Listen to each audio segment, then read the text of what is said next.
క్లుప్తంగా ప్రార్థన మమ్మల్నిగా ప్రేమిస్తున్న దేవా ఈ పాపలు మీ ప్రేమికుడు మీ వాక్యాన్ని వినడానికి సిద్ధపడుతున్నారు. ప్రతి ఒక్కరూ మీ వాక్యాన్ని గ్రహించి మీ వాక్యంతో నింపబడి వారు ఆశీర్వదింపబడ్డట్టుగా చెప్పండి. ఈ దేవుని మీ శిల్వచాటును మరుగు చేసుకుని మహిమ ఘనత ప్రభావం పొందమని యేసు నామములో ప్రార్థిస్తున్నాము తండ్రి. ఆమేన్. దయచేసి ఈరోజు ప్రతి ఒక్కరు కూడా నేను చెప్పే దేవుని వాక్యం లైవ్ ద్వారా వింటున్న వారు మరియు స్థానికంగా వచ్చిన వారు కూడా బహు జాగ్రత్తగా గ్రహించండి, గమనించండి. నేను ఈ లోకల్కి రాగానే ఒక తలపు ఇచ్చాను. సామెతల గ్రంథం బైబిల్లో చూడండి. సామెతల గ్రంథం 22వ అధ్యాయం 6వ వచనం ఏం రాయబడిందో గమనించండి. బైబిల్స్ వారు చూడండి. సామెతల గ్రంథం 22వ అధ్యాయం 6వ వచనం. బాలుడు నడవవలసిన త్రోవన వానికి నేర్పుము. ఇక్కడ బైబిల్లో చక్కగా రాయబడింది. బాలుడు నడవవలసిన త్రోవ వానికి నేర్పుము. బైబిల్ చెప్పేది ఏది? మంచి మార్గం చెప్తుంది. పిల్లలకు, యవనస్తులకు, వృద్ధులకు, పెద్దవాళ్ళకు అందరికీ దారి చూపేది పరిశుద్ధ గ్రంథం. అందుకే ప్రతి తల్లిదండ్రులకు కూడా బైబిల్ ఏం చెప్తుంది? బాలుడు నడవవలసిన త్రోవను వానికి నేర్పుము. వాడు పెద్దవాడైనప్పుడు దాని నుంచి తొలగిపోడు. మీ పిల్లలను, ప్రియమైన తల్లిదండ్రులారా, మీ పిల్లలను దేవుని వాక్య ప్రకారంగా ప్రభు యొక్క మార్గంలోను, బోధనలోను, ప్రార్థనలోను, విశ్వాసంలోను పెంచాలి. బాలుడు నడవలసిన త్రోవ వానికి నేర్పాలి. వాడు పెద్దవాడైనప్పుడు దాని నుంచి తొలగిపోడు. మొక్కై వంగంది ప్రాణై వంగుతుందా? ఇప్పుడు చిన్న చెట్టే ఉగరపోతే సపోర్ట్ పెట్టి చక్కగా కడతాం. అట్లా అది పెద్ద మహావృక్షమైనాక అలాగే చక్కగా ఉంటుంది. అట్లనే ఉగర పొడిస్తే పెద్ద అయినా కూడా దాన్ని సరి చేయడం తరం కాదు. అందుకే బైబిల్ కూడా చెప్తుంది, వారు నడవవలసిన త్రోవ వారిని నేర్పించండి. గుడికి వస్తుండ్రు, చాలా మంది చర్చేసుకు వస్తుండ్రు, పిల్లలకు సరి అయిన క్రమశిక్షణ నేర్పడం లేదు. మీరు రావడమే కాదు, మీ పిల్లలు వెళ్ళిపోయి దొంగరాయి, వ్యభిచారులై, తాగుబోతులై, భ్రష్టులైతే మీకు సంతోషమా? ఏ తల్లిదండ్రులు అయినా తల దించుకోవాల్సి వస్తుంది. అందుకే బైబిల్ చెప్తుంది, బాలుడు నడవవలసిన త్రోవను వారికి నేర్పించండి. వాడు పెద్దవాడైనప్పుడు దాని నుంచి తొలగిపోడు. మీ పిల్లలను పెంచే బాధ్యత ప్రతి తల్లిదండ్రుల మీద ఉన్నది. కాబట్టి మీరు లాడుగా పెంచుతారు కొంతమంది తల్లిదండ్రులు. కొంతమంది తల్లిదండ్రులు చాలా లాడుగా గావురంగా పెంచుతారు, అవునా? కొంతమంది మంచిగా పెంచుతారు. కొంతమంది ఏర్పాటు ఎటైతే వాడు ఒప్పుతాడు కదా, ఎటన్నా కొని అనుకుంటారు. అయితే బైబిల్ మాత్రం అలా చెప్తలేదు. వాడు నడవలసిన త్రోవకి ఏర్పడి వాడు పెద్దవాడైనప్పుడు దాని నుంచి తొలగిపోడు. ఇప్పుడు కొంతమందిని బైబిల్లో నుంచి మేము తీసుకొని వస్తారు. ఆదికాండం చూడండి. ఆదికాండం పరిశుద్ధ గ్రంథంలో నుంచి ఆదికాండం 4వ అధ్యాయం చూడండి.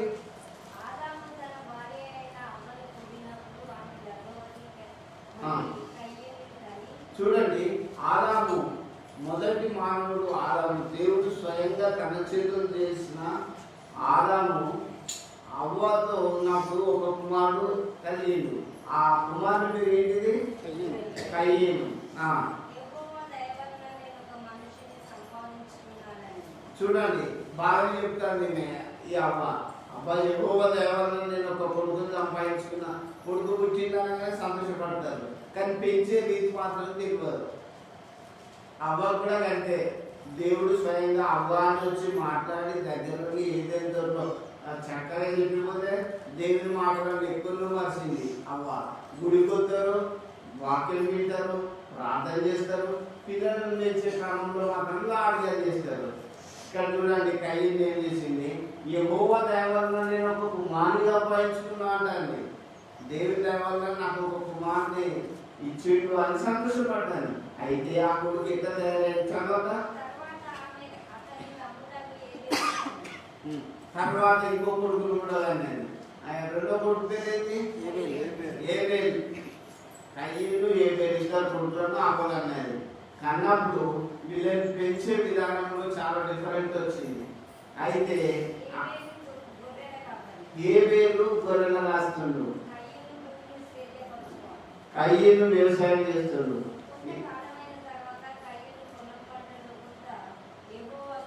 వీళ్ళు ఈమె బాగా నేర్పిండు. మొదలు దేవుడు అంటే దేవుని దేవాల కొడుకులను సంపాదించుకున్నాడు అనేది, దేవుడికి అర్పణ తెచ్చే విధానం కూడా చెప్పింది. చూడండి, మీరు కూడా గుడికి వస్తారు, బాగానే పిల్లలను గుడికి తీసుకొస్తారు, కానీ వాళ్ళు యుక్త వయసు రాగానే పక్షుల్లాగా లేచిపోతారు. It is not correct.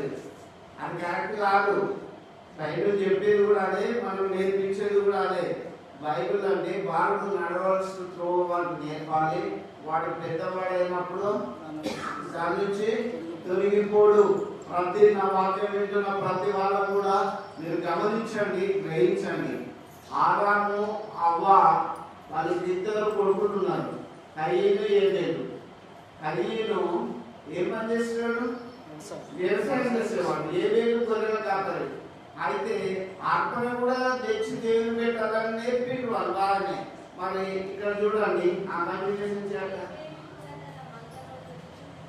Abel కూడా తన మందలో నుంచి తొలుచూరు వాటిని తీసుకొచ్చి దేవునికి అర్పణగా ఇచ్చినప్పుడు దేవుడు వాటిని చాలా ఆశీర్వదించాడు. అయితే ఇక్కడ ఈ అన్నదమ్ముల లోపల, ఇద్దరి లోపల దేవుడు బైబిల్ గ్రంథంలో చూస్తే దేవుడు ఏబేలు అర్పణను లక్ష్య పెట్టిండు, కయ్యను అర్పణను లక్ష్య పెట్టలేదు. అయితే ఈమె పెంచడం ఎక్కడ వచ్చింది? దేవుదారులలో కొడుకుని సంపాదించుకున్నాడు అన్నది. తమ్ముడు అంటే గౌరవం, ప్రేమ, ఆప్యాయత ఉండాలని నేర్పలే. నేర్పిందా? పోయి తమ్ముడిని దేవుడు దీవిస్తే పొలంలో తమ్ముడి మీద పడి 11వ వచనంలో తమ్ముడి మీద పడి చంపింది. ఎవరు? కయ్యను. ఏం చేసింది అవ్వ?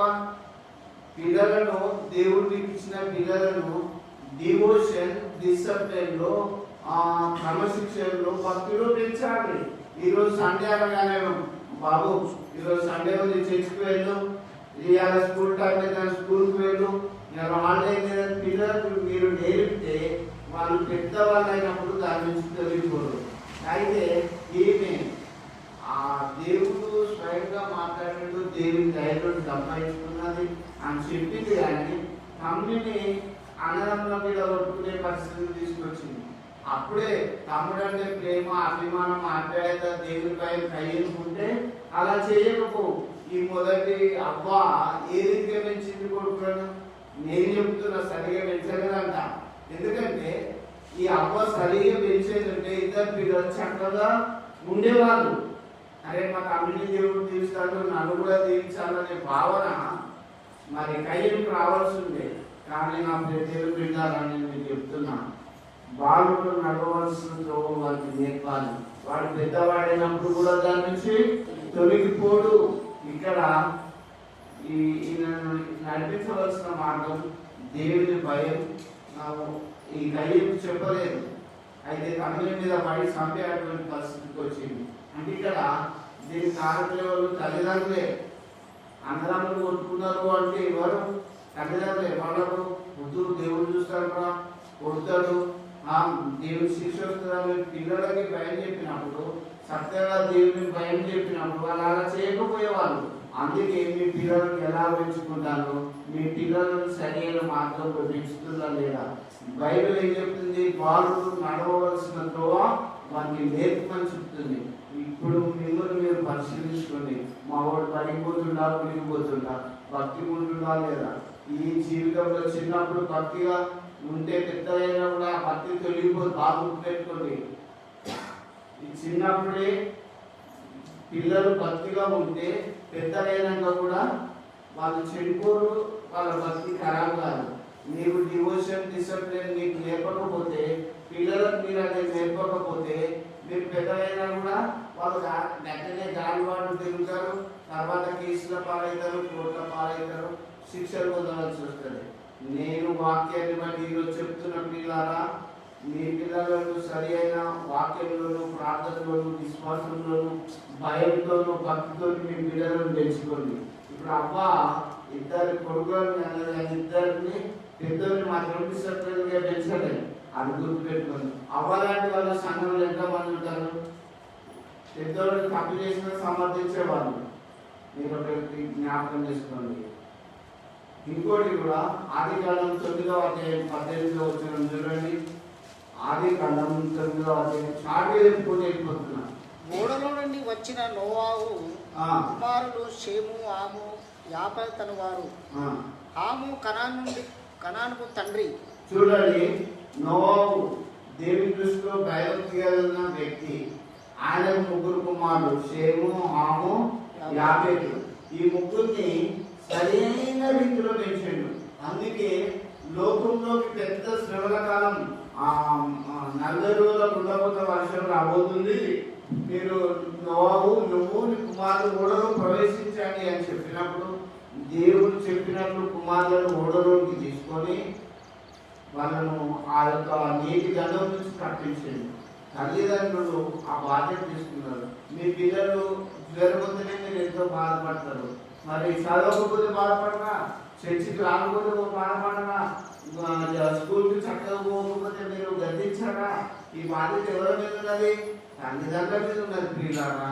కాబట్టి మీరు దయచేసి ఈ నోవాహు అయితే దేవుని దృష్టిలో నీతిమంతుడు కాబట్టి తన ముగ్గురు కుమారులను చక్కగా పెంచిండు. వాళ్ళు కూడా పెరిగి అక్కడ అంతా ఆశీర్వదింపబడ్డానికి మనం చూస్తుంటాం. ఈ ముగ్గురు కుమారులను ఈయన నోవాహు అయితే చక్కగా పెంచిండు. ఆదాము వాళ్ళు అయితే వీళ్ళని చక్కగా పెంచారు కదా నేను చెప్పగలను. అవునా?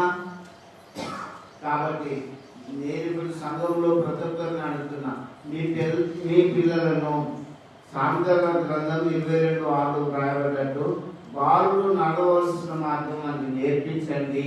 వాళ్ళు పెద్దవాళ్ళు అయినప్పుడు మీ దగ్గర నుంచి తొలగిపోరు. నేను వాళ్ళని చక్కగా పెంచితే మా మమ్మీ మా డాడీ ఇట్లా చెప్పిండని వాళ్ళు అదే తోలవుతారు. మరి మీరే పెంచకపోతే ఎట్లా చెప్పండి? అందుకే ప్రతి తల్లిదండ్రులు మీ పిల్లలను చక్కగా పెంచండి. నేను ఇంకో కుటుంబం దగ్గర తీసుకుపోతా. చూడండి, ఆదికాండం 22 నుంచి చూడండి.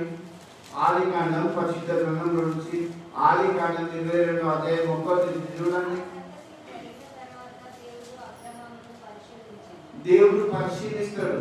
అబ్రహాముకు 100 సంవత్సరాల తర్వాత ఒక కొడుకుని ఇచ్చాడు. అనే మంచి ఏంది ఎందుకు? దేవుడు పరిశీలించిండు అని రాయబడ్డది అక్కడ. లేఖనాలు గమనించండి. దేవుడు పరిశీలిస్తాడు ప్రతి మనిషిని. ఇలా మనలో ఈ స్థితిలో ఉంచిందనుకో మన విశ్వాసం తగ్గిపోతుందా? కష్టాలు రాగానే వీళ్ళు గురిగిపోతారు. మీ కష్టాలు ఎందుకు వచ్చినాయి, వీళ్ళు ఇంకా మరణం ఎందుకు వచ్చిందని వస్తుంది. ఎందుకు వస్తుంది తెలుసా? మనుషులు అందరూ మట్టి వాళ్ళే. దేవుడు నల్లారా తిరిగినట్టు వెళ్ళిపోవాలి. అయితే అబ్రాహామును దేవుడు పరిశీలించను. ఎట్లా అంటే చూడక అతడు అబ్రాహామును దేవుడు ఆకాశం నుంచి తెలిసినప్పుడు చిత్త ప్రభు అని చెప్పి దేవుడితో మాట్లాడుతున్నాను. అయితే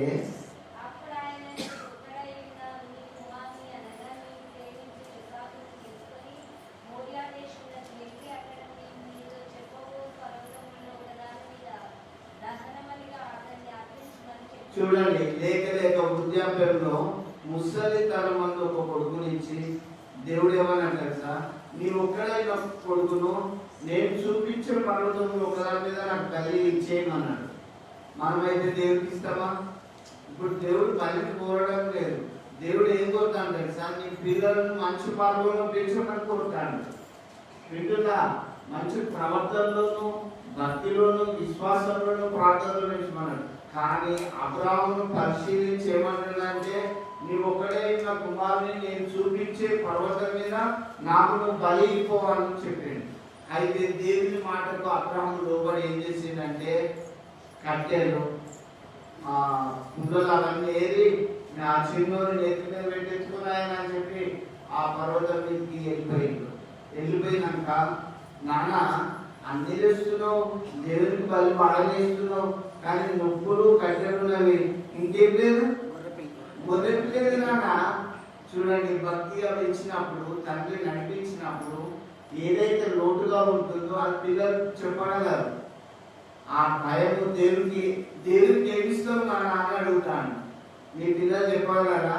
మీ పిల్లలు నిజంగా తెలియగలరు అయితే డాడీ అలా సండే చచ్చిపోదాం పానాలి. మీ పిల్లలే గాలి ఎక్కడో రోడ్ల కొట్టి పిచ్చిగా ఆటలు ఆడుకుంటుంటారు. సండే వచ్చిందంటే ఆడే అంటే అలా నేను పెంచేది.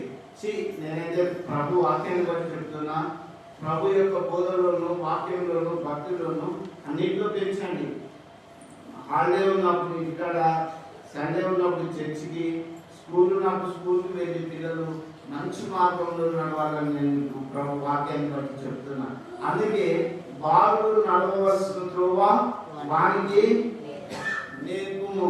మీరు ఎంతమంది నేర్పుతారో మిమ్మల్ని మీరు పరిశీలించుకోండి. నేను నా కొడుకు మంచిగా నేర్పుతున్నా, లేదా నా బిడ్డలు నేను చక్కగా నేర్పుతున్నా, మిమ్మల్ని మీరే చూసుకోండి. నేను ఒకవేళ ఏదైతే చూపిస్తే మీరు చర్చకు రాకపోవచ్చు. ఏదేమైనా వాక్యం ఉన్నట్టుగా నేను చెప్పుకోవాలని. అయితే ఆ చిన్న ఇస్సాకు మరి అబ్రాహాముతో నడుచుకుంటూ వెళ్ళి ఆ చిన్న పర్వతం మీద, ఆ దేవుడు చూపించిన పర్వతం మీద ఖచ్చితంగా బలితాన్ని కత్తి లేపి రాగలుగుతుంది. దేవుడు ఏమన్నా చిన్నవాడి మీద చేయి వేయకు, అతడు ఉన్న చోటు పరిశుద్ధమైంది, చేయి వేయద్దు. కాబట్టి నా ప్రియ దేవుని పిల్లారా, మరి దేవుని వాక్యాన్ని బట్టి నేను మీకు చెప్తున్నా, దేవుడు చెప్పినట్లు పిల్లలను ప్రభు యొక్క మార్గంలో పెంచండి. ఇప్పుడు కయ్యేలు చట్టాలు పెంచి రామవారు అబ్రాహ్మణుడు చిన్నోడైనా ఇస్సాకు తీసుకుపోయి దేవుడు చూపించిన చోటుకు పోతానే ఇద్దరు డాడీ నువ్వులు నెయ్యి, కట్టెలు నెయ్యి, గొర్రెలు లేదు డాడీ అని మాట్లాడి మంచి విషయాలు చిన్నోడు తండ్రితో పాలు పంచుకున్నాడు. మీ పిల్లలు మీకు మంచి మాటలు చెప్తుంటే, ఆ దేవుని విషయాలు చెప్తుంటే ఎంత ఆనందపడతారో మీకే తెలియాలి. ఇంకా నేను ఇంకో కుటుంబాన్ని దగ్గర తీసుకుపోతాం. ఆదికాండంలో మీరు చూడండి, ఆదికాండం పరిశుద్ధ గ్రంథంలో నుంచి ఆదికాండం 25వ అధ్యాయం 27 నుంచి 28 వరకు. ఆదికాండం పరిశుద్ధ గ్రంథంలో చిన్నవారు ఎదిగినప్పుడు ఏశావు వేటాడయందు నేర్పరి అయి అరణ్యవాసిగా ఉండెను. యాకోబు సాధువై గుడారంలో నివసించుచుండెను. చూడండి, ఇప్పుడు ఇస్సాకు మంచిగానే దేవుని మాటలు విన్నాడు, దేవుడు చెప్పినట్టు విన్నాడు. కానీ ఇక్కడ లేఖనాలు గమనించాలి. ఇస్సాకు ఇద్దరు కొడుకులు అయింది. ఇస్సాకు కొడుకులో పెరిగింది ఏశావు, యాకోబు. వీళ్ళని చక్కగా పెంచలే. పెద్దోనేమో తండ్రి ప్రేమించిండు, చిన్ననేమో ప్రేమైనటువంటి దేవుని లాగా మీ పిల్లల్ని చక్కగా పెంచాలి. ఇప్పుడు ఇస్సాకు అంత చిన్నప్పుడే దేవుని విషయాలు చక్కగా నాన్న గొర్రెలు లేదని చెప్పినోడు, దేవుడు అనేక సార్లు మాట్లాడినోడు, పిల్లల విషయం పెంపకానికి వచ్చేసరికి పెద్దోని బాగా ప్రేమించండి ఇస్సాకు. తల్లి రిబ్కా ఎవరిని ప్రేమించింది? యాకోబుని ప్రేమించింది. ఆ కన్వినేషన్ చూడండి వాక్యం. ఇస్సాకు ఏశావు తెచ్చిన వేట మాంసము తిరుచుండెను కనుక అతను ప్రేమించెను. రిబ్కా యాకోబును ప్రేమించెను. చూడండి, తల్లిదండ్రులు పెద్దోనేమో తండ్రి ప్రేమించిండు, చిన్ననేమో తల్లి ప్రేమించింది. ఇదే మీ తల్లిదండ్రులు పెంచే పెంపకం. రెండు తల్లులు ఇయే కదా. పెద్దోడైనా చిన్నోడైనా మీ పిల్లలే కదా. ఇక్కడ వాక్యాన్ని బట్టి చూస్తే తల్లిదండ్రుల పెంపకమే కలిగిస్తున్నది. ఇద్దరు నా కొడుకులే అని మరి ఇస్సాకు చక్కగా ప్రేమిస్తే అయిపో. పెద్దోడిని ఇస్సాకు ప్రేమించిండు. ఇస్సాకు భార్య రిబ్కా యాకోబుని ప్రేమించింది, చిన్న కొడుకుని ప్రేమించింది. ఇక ప్రేమించే వరకు వాళ్ళ లోపల డిఫరెన్స్ వచ్చేసింది. కొడుక తల్లి పెద్దోడిని తల్లి పిలిచి, కొడుకానికి వేటాడడం వచ్చు కదా, అడవికి పోయి ఒకటి ఏదన్నా జంతువులు పట్టుకొచ్చి నాకు భోజనం వండి పెట్టు, నేను దీవిస్తాను. ఆ ఇస్సాకు భార్య రిబ్కా విన్నది. చిన్నని పిలిచిపోడు, నా కుమారుడా నువ్వు మందలకు పోయి ఒక మేకపిల్లని ఇచ్చి కట్ చేసి పెట్టు, తొందరగా భోజనం చేసి ఆ దీవెనలు పెద్దోని పోకుండా చిన్నోని మీద నీకు వచ్చినట్టు చేస్తానన్నాడు. అట్లా ఇద్దరి మధ్యలో వైరం పెట్టేసింది. చాలా మంది ఈ రోజుల్లో కూడా తల్లిదండ్రులు ఆయా ప్రాంతాల్లో అక్కడక్కడ నేను చూస్తున్నా, పంపకాలలో కూడా పెద్దోడు చిన్నోడు అని కొద్దిగా డిఫరెంట్ చేస్తుంటారు. ఎవరికి ఇచ్చేవాడే వాళ్ళకి ఇవ్వాలి, నీ పిల్లలే కదా. పెద్దోడైతే చిన్నోడైతే ఇట్లా నాకాలు రెండు నాకాలు అని సమానంగా చూడాలి. కానీ చిన్నోడేమో తల్లి ప్రేమించి, పెద్దోడేమో తల్లి ప్రేమించి, వీళ్ళిద్దరి మధ్య సరి అయిన నడిపింపు మార్గం పిల్లలకు సరిగా చేయలేదని చెప్పగలను. అందుకే బాలుడు నడవవలసిన త్రోవ దానికి నేర్పు, వాడు పెద్దవాడైనప్పుడు దాని నుంచి తొలిపోడు. ఈ అన్నదమ్ములు ఇద్దరు ఏమేమి తెలుసా, ఏశావు యాకోబులు జీవితాంతం ఒకరికొకరు విరోధంగానే ఉండిపోయిండ్రు. అనేక సార్లు వీళ్ళు ఎంత మంచిగా ఉన్నామన్నా వీళ్ళ లోపల సామరస్యం ప్రేమ అనేది తగ్గిపోయినాయి. పెద్దోళ్ళు చిన్నోడు ఎత్తుకుపోయినట్టే అనేక లేఖనాలు మనం నేర్పిస్తున్నాయి. కాబట్టి ప్రియమైన దేవుని బిడ్డలారా, మీ పిల్లలను సరి అయిన మార్గంలో పెంచండి. ఇంకొకటి కూడా నేను చెప్తా చూడండి. యాకోబు ఏం చేసిండు? ఆదికాండం 32వ అధ్యాయంలో, ఆదికాండంలోనే 32వ అధ్యాయంలో చక్కగా రాయబడి ఉంటాడు. యాకోబు తన త్రోవన వెలుచుండగా దేవదూతలు అతను ఎదుర్కొనిరి. చూడండి, యాకోబుతో ముఖాముఖిగా దేవదూతలు మాట్లాడి బాగా గమనించండి. అనేక సార్లు బైబిల్ చదువుతాం, అనేక సార్లు చర్చికి వద్దాం, అనేక సార్లు చర్చిలో కాంతరిస్తుంటాం. కానీ పిల్లల పెంపకంలో మాత్రం డిఫరెంట్ చూపిస్తాం. నువ్వు గుడికి వచ్చి రాకుండా గుడికి వచ్చిందని గుణం తెచ్చుకొని కొడుకులను బిడ్డలను చక్కగా చూసుకోవాలి. వింటున్నావా? 3 4 నా పిల్లలే అనుకోవాలి. ఇక్కడ ఏశావు యాకోబు వీళ్ళు ఇస్సాకు సరిగా వీళ్ళని పెంచలేదు, వాళ్ళని ప్రేమించిండు, వాళ్ళని దేశించినట్టున్నారు. ఇక్కడ యాకోబుకు ఎంతమంది కొడుకులు? 12 మంది. అయితే 12 మంది కొడుకులను పెంచాలంటే మామూలు ముచ్చట కాదు.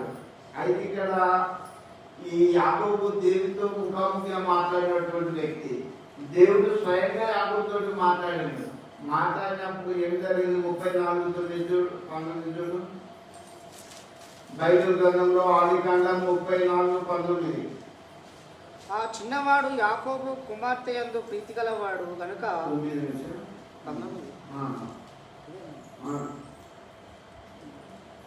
అయితే ఇక్కడ మీకు షార్ట్గా చెప్పేస్తున్నా. 34వ అధ్యాయంలో రాయబడి ఉంటుంది.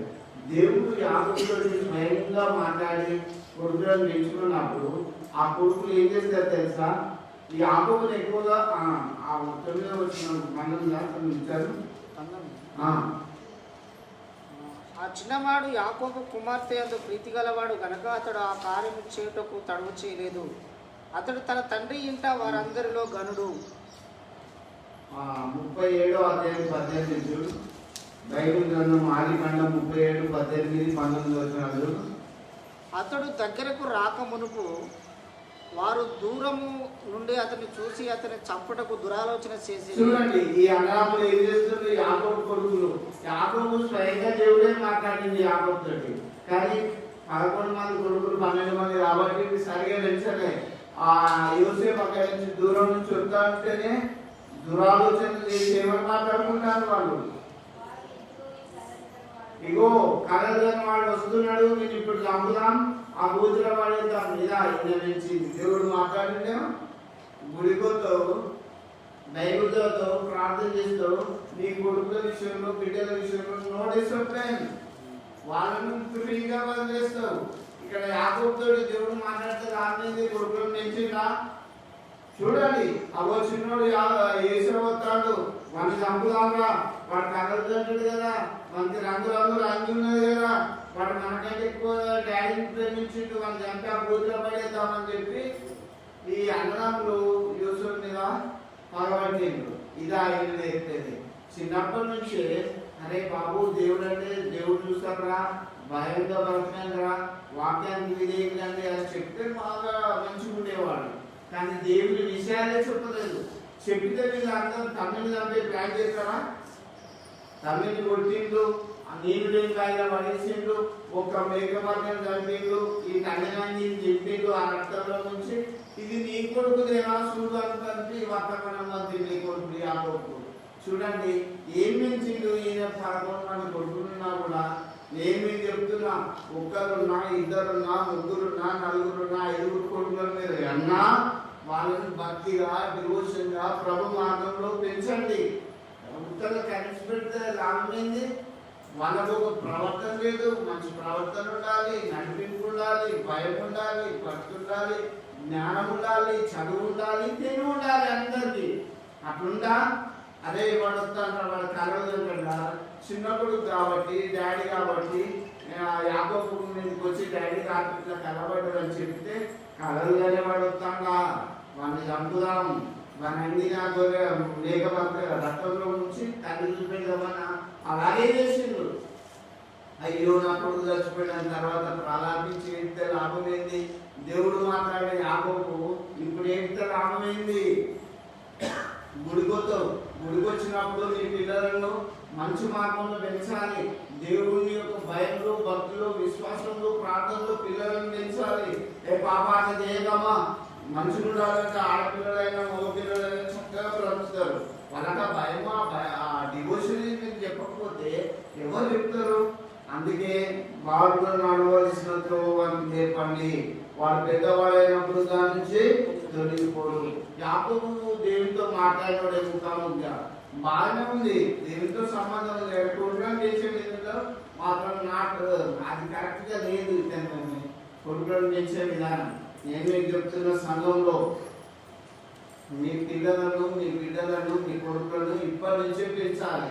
మొక్కై ఉన్నది మా నాన్నయ్య ఉంది కదా, వాళ్ళు బైబిల్ అదే చెప్తుంది. నీ కొడుకు బుద్ధిమంతుడు కావాలంటే బెత్తం వాడాలి. వింటున్నా? బెత్తం వాడాలి. వాడు పెద్దగా ఇంత వయసు వచ్చినాక మీరు చెప్పించాడా? వాడు వినడు. చిన్నప్పుడేమో రాడుగా పెంచుతుంది. వాడు ఇంత వయసు 18 ఏళ్ళు దాటినా నా ఇష్టం మమ్మీ, నా ఇష్టం డాడీ అంటే అప్పుడు మీరు ఏం చేస్తారు? తలకాయలు పట్టుకొని ఏడవలసిన సమయం వస్తుంది. నా ప్రియ దేవుని బిడ్డలారా, బాలుడు నడవలసిన మార్గంలో, బాలిక నడవలసిన మార్గంలో పెంచండి. ఇక్కడ యోసేపు మాత్రమైతే యోసేపు గురించి తీసుకుంటే దేవుని భయభక్తులు గలవాడై అన్నగారు కూడా ఏమనగా ఎన్ని శిక్షలు, ఎన్ని కష్టాలు వచ్చినా దేవుడు అతనికి తోడైనాడు కాబట్టి అతడు గోతిలో వేయబడ్డ, బ్రతికిండు, శిక్షాల్లో వేయబడ్డ, తిరిగి రప్పింపబడ్డాడు. రాజు పోతిఫరు పనిచేసినప్పుడు కూడా అక్కడ అవమానం పొందినప్పుడు కూడా ఏ తప్పు చేయలేదు కాబట్టి దేవుని యొక్క తోడు అతనికి ఉన్నది కాబట్టి అతడు ఐగుప్తు దేశానికి రాజయ్యాడు. అప్పుడు ఆ కరువు కాలంలో అన్నదమ్ములు అందరినీ పిలిచి, తండ్రిని పిలిచి అప్పుడు ఇచ్చాడు. నా కొడుకు ఇంత గొప్ప రాజు అవుతాడు అనుకున్నాడా? అనుకోలేదు. నేను మీకు ఒక్కడే చెప్తాను, తప్పు చేయనప్పుడు జీవితంలో ఎక్కడైనా విజయం సాధించవచ్చు. మనం ఎప్పుడైతే తప్పు చేస్తామో మన ముఖంలో వాల్యూ తక్కువైపోతుంది. మన ముఖంలో పాప బీజాలే ఉంటాయి. బాగా గుర్తుపెట్టుకోండి. తప్పు చేయనప్పుడు గురువుతో కుదురాడొచ్చు, 1000 మందిలో కూడా గట్టిగా మాట్లాడవచ్చు. మన ఫేస్ వాల్యూ అప్పుడు ఏమీ కాదు. తప్పు చేసినప్పుడు మనం 10 మందిలో గట్టిగా చెప్పలేము. అందుకే వాడు నడవలసిన మార్గంలో మనకి నేర్పించండి. వాడు పెద్దవాడైనప్పుడు దాని నుంచి తొలగిపోవడానికి వాక్యం మనకు సెలవిస్తుంది. ఇంకా నేను నిర్గమకాండంలో చూసుకుంటే 2వ అధ్యాయం 7 నుంచి చూడండి. మోషే ఎట్లా పెంచిందో చూడండి. చూడండి ఆ రోజు నేను చెప్తున్నా, మోషే ఈయన పెంచడంలో చాలా శ్రద్ధ తీసుకున్నారు. ఆ తల్లి మగ పిల్లగాళ్ళగా పుడితే పురిటిలో వాడిని చంపివేయాలి, పురిటిలోనే చంపేయాలని ఆజ్ఞ. అబ్బా, దేవుని బిడ్డలకు ఎంత అవమానం, ఎంత కష్టం, ఎంత బాధ. మగ పిల్లగాడి అంటే ఏ స్త్రీ అయినా ఇప్పుడు స్త్రీలలో జన్మిస్తే పురిటిలోనే వాళ్ళని గొంతు పిసికేయాలని మంత్రసాంగతో ఆ రాజు ఆజ్ఞించిండు. ఒక తల్లి ఎంత భద్రంగా పెంచిందో చూడండి, మనకి ఎట్లా నేర్పిందో చూడండి.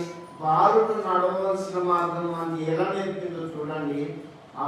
అతడు ఆమె అనగానే ఆ పిల్లవాడిని క్రమంగా పెంచుతున్నప్పుడు రోజు రోజుకు చిన్న పిల్లలు ఏడుపోస్తుంటే పక్కన ఇరువురు వాళ్ళు వింటారని ఒక జమ్ము పెట్టే జమ్ములో ఒక పెట్టె చేసి దాన్ని కీలు పూసి ఆ పెట్టెలో బాలుని పెట్టి ఏటి ఒడిన నాసులో ఉంచొచ్చి ఆ పెట్టె దగ్గర మన అక్కలు కావాలొచ్చింది. అట్లా తెచ్చింది. ఎందుకంటే ఒకవేళ ఈ వర్తమానం రాజు చేస్తే పిల్లవాడిని చంపేస్తాడు అని చెప్పి అంత భద్రంగా పెంచింది.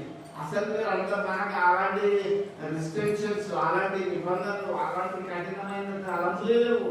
పిల్లలను మీరు ఫ్రీగా మంచిగా పెంచుకోవచ్చు. అవునా? వాడిని ఎవడన్నా మీ పిల్లోడు ఎదుటివాడిని తిట్టి ఇంకొకటి తిట్టినప్పుడు నేర్పుతారు ఈ రోజుల్లో తల్లిదండ్రులు. అవునా?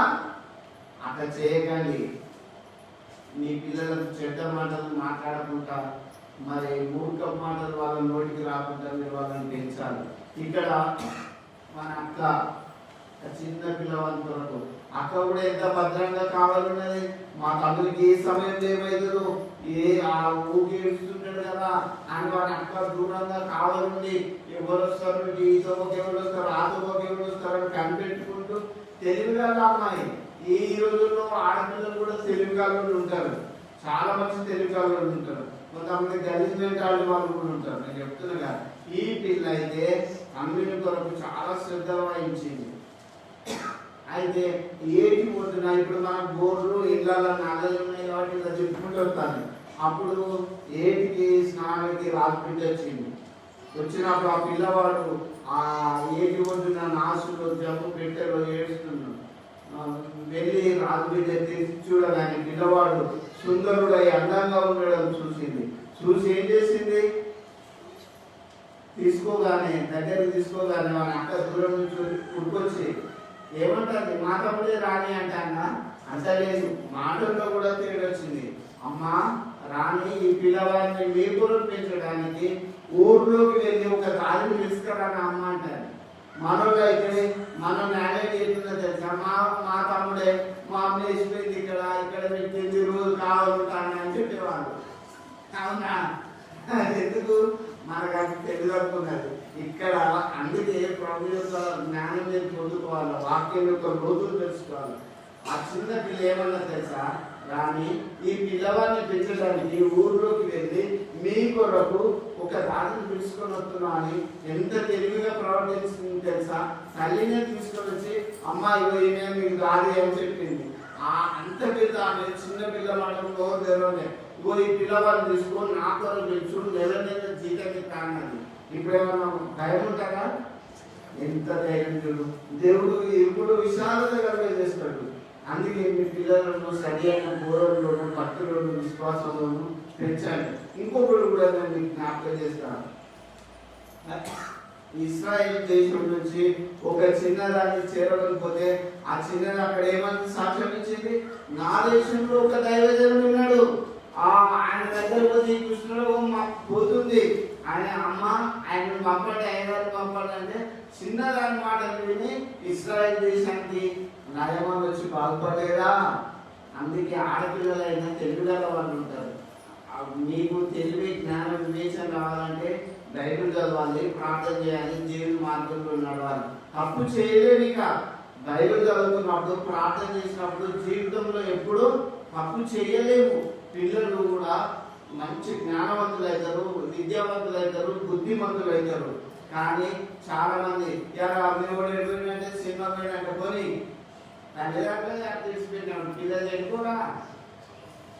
కాబట్టి బైబిల్ ఏం చెప్తుంది? అభాసులు కూర్చున్న చోట కూర్చుండదు అని చెప్తుంది. అవునా? అది మనకు తగదు. సింహాలు ఎవరు ఉంటారు? అంత తాగేటోళ్ళు, అంత విచ్చలవిడిగేటోళ్ళు ఉంటారు. మీకు అది సూట్ కాదు. చర్చకు వచ్చేవాళ్ళు భక్తిగా, డివోషన్గా ఉండాలి. ఇక్కడ మోషే ఆదిగా ఎదిగి అన్ని విద్యలు నేర్చుకొని తల్లి దగ్గర సరైన వీటిలో వచ్చి ఇశ్రాయేలులను 6 లక్షల జనాంగానే నడిపించడానికి దేవుడు వాడుకున్నాడు. ఆయన నడిపింపు, ఆయన ఎంత బాగుందో చూడండి. మీ పిల్లలను మంచి మార్గంలో నడిపించాడు. ఇంకోటి చెప్పి నేను ముగిస్తా. 1 సమూయేలు గ్రంథం 1వ అధ్యాయం 21 చూడండి. 1 సమూయేలు గ్రంథం రండి జల్దీ.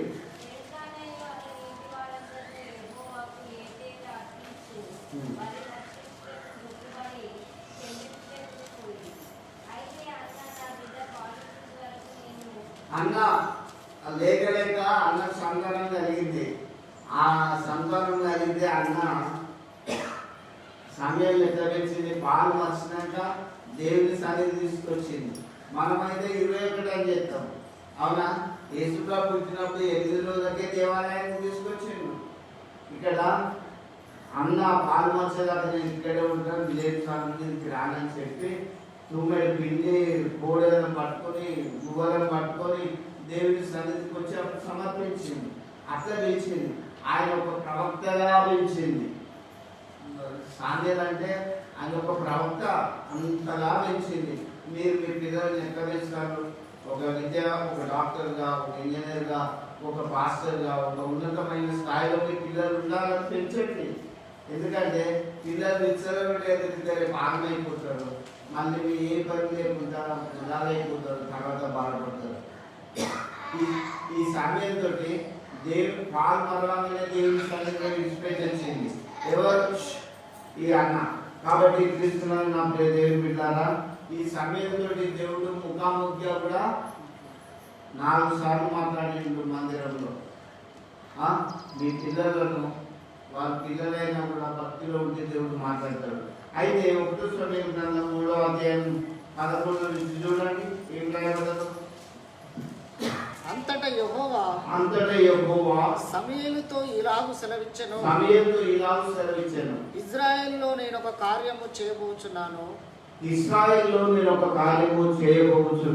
దానిని వినువారందరి చెవులు గింగురుమనును. ఆ దినమున ఏలి యొక్క ఇంటి వారిని గురించి నేను చెప్పినదంతయు వారి మీదికి రప్పింతును. చూడండి, దేవుడు చెప్తాడు, ఏలి ఒక పాస్టర్, ఒక యాజకుడు, చర్చి నడిపించేవాడు. కానీ ఆ ఏలి కుమారుడు ఎట్లయింది తెలుసా? చాలా భ్రష్టులు అయిపోయిండు, వ్యభిచారులు అయిపోయిండు, తాగుబోతులు అయిపోయిండు. నేను వీళ్ళందరినీ సమయంలో వీళ్ళందరినీ నేను నశింపజేయబోతున్నానని దేవుడు చెప్పాడు. చూడమ్మా, నువ్వు గుడిపోతావు, గుణం మారదు. ప్రార్థన చేస్తావు, అవసరానికి ప్రార్థన చేస్తావు, లోకానుసారాన్ని ఉంటావు. ఏదేమైనా నేను ఒకటి చెప్తున్నావు, దేవుడు అంటే భయం కలిగి ఉండండి. ఎన్నేళ్ళున్నా వేరు తప్పదు, 100 ఏళ్ళున్నా సాగు తప్పదు. మనం సాగుకు మరణానికి సమీపంగా పోతున్నాం. కాబట్టి బ్రతుకుతున్న మనం మన పిల్లలను మంచి మార్గంలో నడిపిద్దాం, దేవునికి సమర్పిద్దాం. దేవుడి వాక్య భాగం మీ వెనుకలో జీవించుకున్నాక యేసు ప్రభు కూడా లూకా 52 ప్రకారం ఆ యేసు జ్ఞానమందును వయసునందును మనుషుల దయతో నడిచిండు. దేవుని దయలో ఆయన ఎదిగింది లోకంలో. మీ పిల్లలు కూడా ప్రభు యొక్క మార్గంలో, బోధలో, శిక్షలో, వాక్యంలో, ప్రార్థనలో ఎదిగి అనేకులకు మరి మాదిరిగా మీ కుటుంబానికి దీవెనకరంగా మీ పిల్లలను దేవుడు ఉంచును గాక. ఆమేన్. ప్రార్థన చేస్తున్నాం.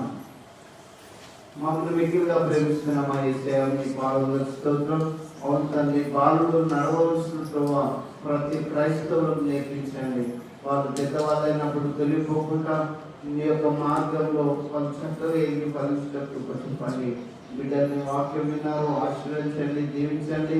ఈరోజు మీ ఆస్తిని ఇక్కడ చాపి బాధలో, కష్టంలో, రోగంలో, శ్వేతంలో, శ్రమలో ఉన్న బిడ్డలను, అస్వస్థతో ఉన్న బిడ్డలను, దురాత్మలను మీరు వెళ్ళగొట్టండి. ఈ దీనిని మరుగు చేసుకొని మహిమపోతుందని ఏ ఇస్తున్నాము ప్రార్థిస్తున్నాము తండ్రి. ఆమేన్.